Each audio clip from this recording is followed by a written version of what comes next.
Hello বন্ধুরা, আজকে আমি একটা নতুন রেসিপি নিয়ে হাজির হলাম। দেখুন, আজকে আমি এই রোস্টেড চানা নিয়েছি হাফ বাটি। আপনারা কেমন আছেন? আলহামদুলিল্লাহ, আমিও ভালো আছি। আমি এনেছি, দেখুন, হাফ বাটির থেকে কম বাদামটা নিয়েছি, অল্প একটু ভেজে নিলাম। আর দিয়ে দিব নারকেল। আপনারা পুরানো নারকেলটা দিয়েছি, আপনারা এটি টুকরো নারকেল তাকে দিয়ে দিবেন। আর দিয়ে দিচ্ছি অল্প একটু ধনিয়া পাতা, একটা কাঁচা লঙ্কা 2 টুকরা করে দিয়ে দিলাম, আর 4-5টা রসুন দিয়ে দিলাম। আর দিয়ে দিচ্ছি লবণ 1 চামচ।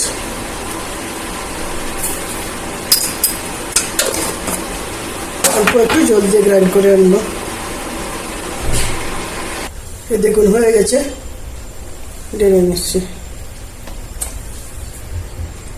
অল্প বাটি দিয়ে জলটা দিয়ে দিলাম।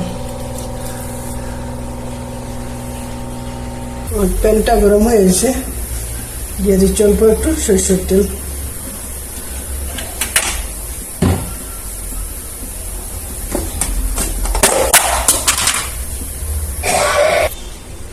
দিয়ে দিচ্ছি আমি একটু কালো সরষেটা, আর দিয়ে দিচ্ছি আমি কারি পাতা।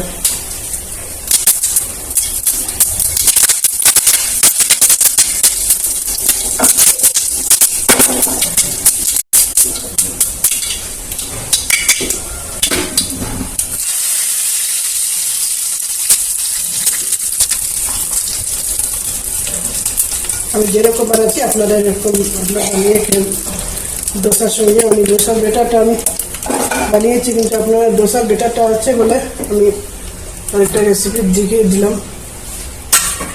দোসার বেটারটা বানিয়ে রাখলাম, দোসার সঙ্গে খাওয়া জন্য। আমি যেরকম বানাচ্ছি আপনারা এরকম বানিয়ে খাবেন। আর লাইক করবেন, শেয়ার করবেন, নতুন যারা সাবস্ক্রাইব করবেন, বেল আইকনটা প্রেস করে দিন। হয়ে গেছে আমার। এটা আপনারা একটু বড় দেখেন, একটু জল দিতে পারেন। জল দিয়ে আপনারা দেখাচ্ছি। আমি যেরকম বানাচ্ছি আপনারা এরকম বানিয়ে ইডলি, ডোসা যে কোনো সে খেতে ভালো লাগবে।